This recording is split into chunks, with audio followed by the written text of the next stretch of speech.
Good afternoon, it's Quant Trade Edge, and this is today's wrap-up for Monday, April 11th. I hope you can appreciate that for me, there's a trade-off between timeliness and production value, and I value the timeliness more, and I hope you do too. But drop a comment and let me know if you would prefer production value or timeliness. So the most important thing we were watching going out of last week was silver, and we were watching it because we had this P1 pattern, we had this 240 wedge that was breaking, but most importantly we had a vol compression pattern that gave us a very tight spot to risk against, and that was right here. And you'll see various stages of this on our Twitter feed, but also in the wrap-up. Mentioned it in Friday's wrap-up, which I guess was done on Saturday. So this breakout here from this vol compression pattern implies that we weren't going to go back down here. So we could use a stop just below that level, and as you can see, a stop below that level held. And we were talking about how the ATR was about 60 cents, and we pretty much got about 65-ish cents from the breakout point to today's high, and that was 5R. So that was the first thing on there. But then now paying attention to the chart as it played out, and you would see that we got a very nice set of divergences here.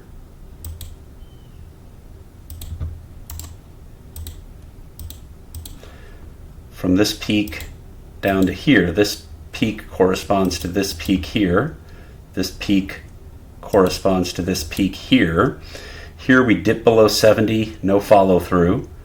And here we dip below 70 again, no close below. We did get this tail below, but no close below. Then we hung out below 70, but again, no closes below that level. And then we popped up above 70 again to give us the third part of our divergence right there. And the most aggressive entry for that would be to use this as your risk bar. A more conservative entry would be waiting for a close below that risk bar. So that would be here to here. Either way, that paid off very well. 4 to 6R depending on how you risked off of it.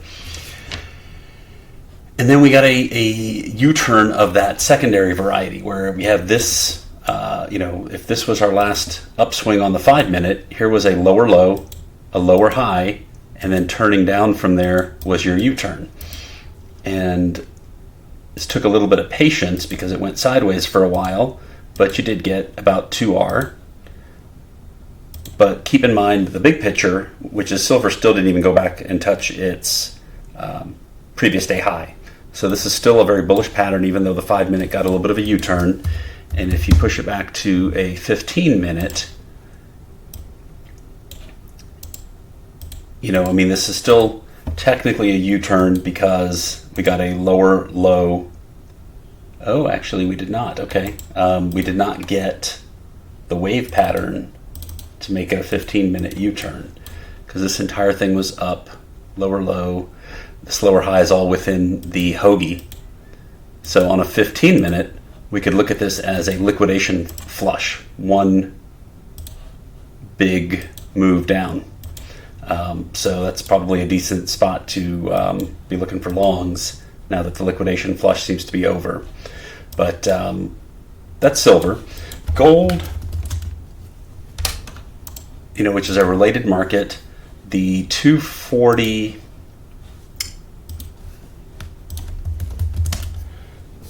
The 240-minute chart had the cleanest view. It was basically this triangle that was breaking, and we went up and tested the high of the triangle, which is the first logical spot for it to do that. That's right up here. And initially got rejected there. Now this happened a little more climactically. Yes, there was a divergence between here and here, but this thing itself was kind of a climax. There wasn't a set of divs like we saw in silver. And in this, the last upswing on the 5-minute was this pretty big upswing. So this downswing was not lower than that. So we would have to wait for a more traditional U-turn below the ABC. And that U-turn did not get a lot of traction. You know, that low was about 49. We got down to about 44 and started climbing again.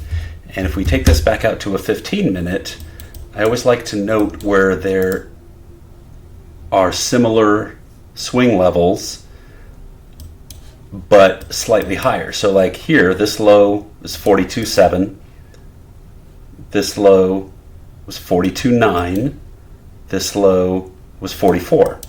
So 20 cents higher here, $1.10 higher here. To me, that just says there is somebody in this vicinity that is trying to buy a lot of gold, and every time it comes out and touches, and people see, you know, that order gets exposed, other people try to front run that order because they know they can always lean on that order. That's my mental model for this type of support zone, demand zone, whatever you want to call it. So that's those two. And then natural gas was our other favorite play. And if you remember on the video, I said we're not going to look for a 4x trade here. We're not going to look for a 4x trade, and that is because we're on an extended run. This is the 7th close above the 5-period simple moving average. This is the 8th. And, you know, we've had 1, 2, 3, 4, 5, 6, 7 green candles. You know, the first lower low will get bought. And that's what we had here. We got a lower low by 1 penny, and it got bought. So the way to trade this became evident, where it was this very clean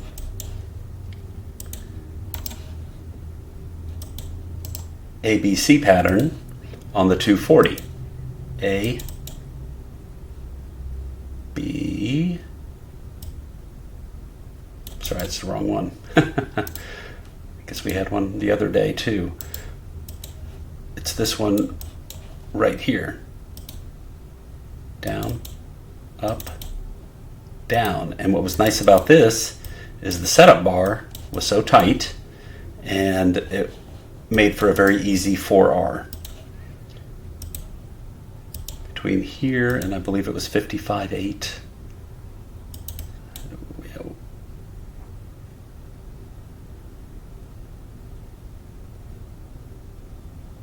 658. We got our 4R. I'm sorry, our 4R was ahead of the 1.27 retracement. And this I posted live on Twitter. You can take a look at that, you know, as it was forming. And then once we got this top, here's an interesting nuance that I wanted to show you. You know, there was another 15-minute setup where this is our two-legged pullback, where you know, this piece here is a hoagie. So our 15-minute looks something like this. But now this is a very big setup bar for the 15. So barely got maybe 1.5. But I wanted to show you what this looked like on the 5-minute. And on the 5-minute, you know, again, because this here was a hoagie, this was your, let me take these lines off.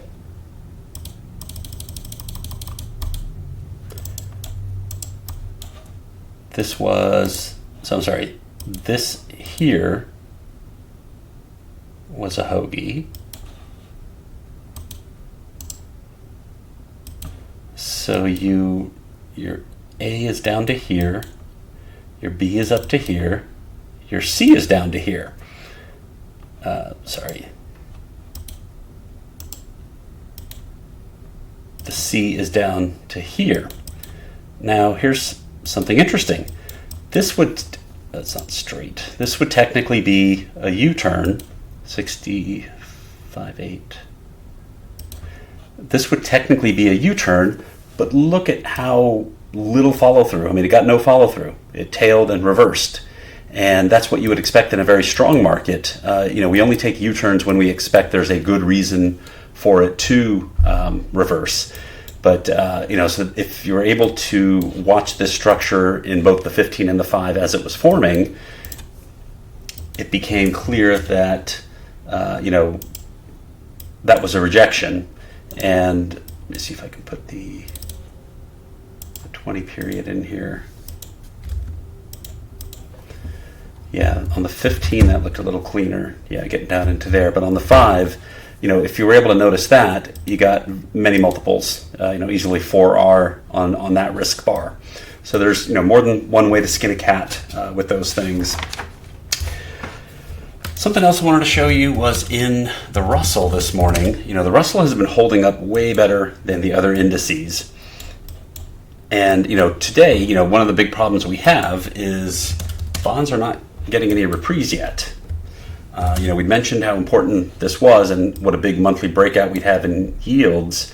And, our typical oversold situation would have us, thinking we're oversold after we were down below 5. But we were oversold here, 1 bar, 2 bar, 3 bar, gapping down 4th bar. At some point, this is going to be climactic. But for the most part of the day, we've still been drifting lower. And so given that backdrop, the Russell has held up the best. And this morning, and what was really nice about this is showing you how the various methods overlap. So if we have an RSI here, if we have a MACD here, as we opened, you'll notice that between these two lows, and I think, well, I'll leave those on for now, but between these two lows, and this is a 1-minute chart on the Russell, we had a divergence. So the riskiest of buyers, the most aggressive buyers could buy against this risk bar and have a really good risk reward setup. Then if you wanted to wait for a little more confirmation, the next setup we had was the RSU. The RSU is when we have the bar that goes from below 30 to above 30, and then we get the close right above it. So that close above it confirms, and then your stop is down here. And that gave us, that gives us more, a bigger risk bar, 83.10 to 78, so about 5 points, whereas this one was 3.6. And as you can see, both of these would have paid off your 4R. And we should be indifferent as to which one we take, in that our goal is relative to our own capital. So if you made 4R on the first trade or 4R on the second trade, you risked the same amount, you made the same amount. If anything, I would argue the second trade had a higher probability of working, because the further you go away from this, the higher the probabilities go, but the lower the return to risk. And then the third way you could have played this was, the TLB, the trend line break. And for the trend line break, you want to see that the MACD's already crossed over. This was your bar. So when we took out this bar, this would have been our risk structure for that. So I just want you to see how all of these play together. There's different ways to enter. Some are earlier, some are later. The earlier ones have higher reward risk potential, but they are lower probability of working, and vice versa. And this one probably only gave about 2.5R to the peak here. Probably about 2, a little over 2. And this also coincided with the 1-minute U-turn, because let's clean this up so we can see it.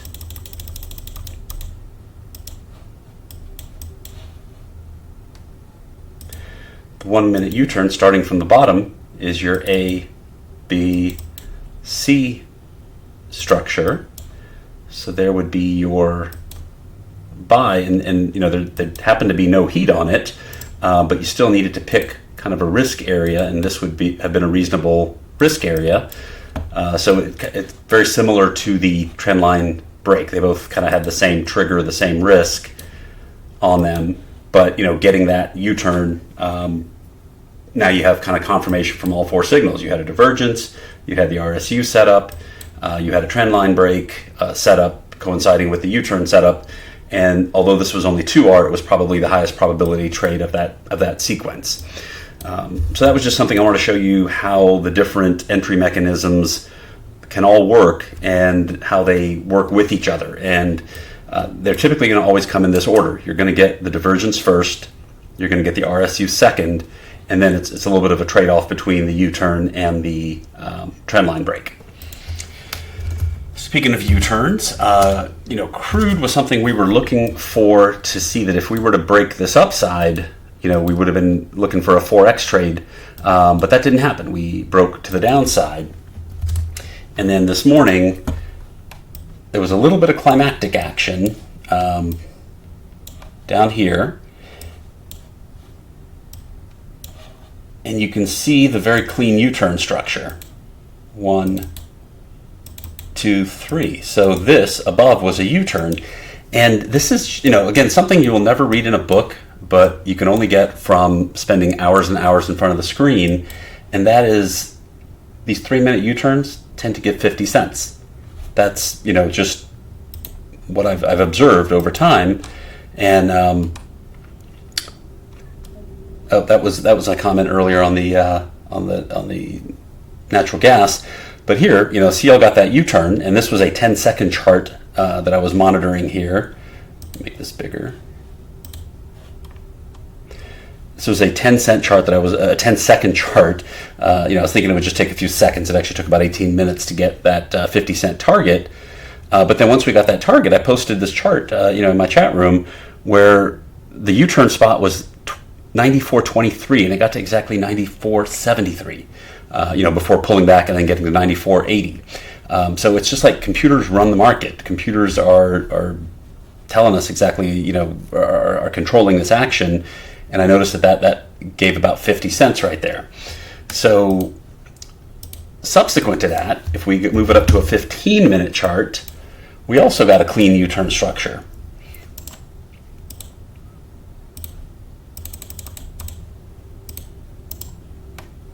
And on 15-minute charts, you typically get $1. So here, our 15-minute U-turn structure takes us up to here, and that high was 94.80, which was that second high on the 3-minute U-turn. And if that was 94.80, we got right to 95.88. We got about $1.08. And I remember at the time looking at that high, and literally not a single 10-second chart closed above 95.80. It was just selling tails up there for about 30 seconds. But again, a U-turn is a nice surprise trade where you have to just have your structure set ahead of time. If you happen to be bearish, you could take the short and where you would stop or stop and reverse.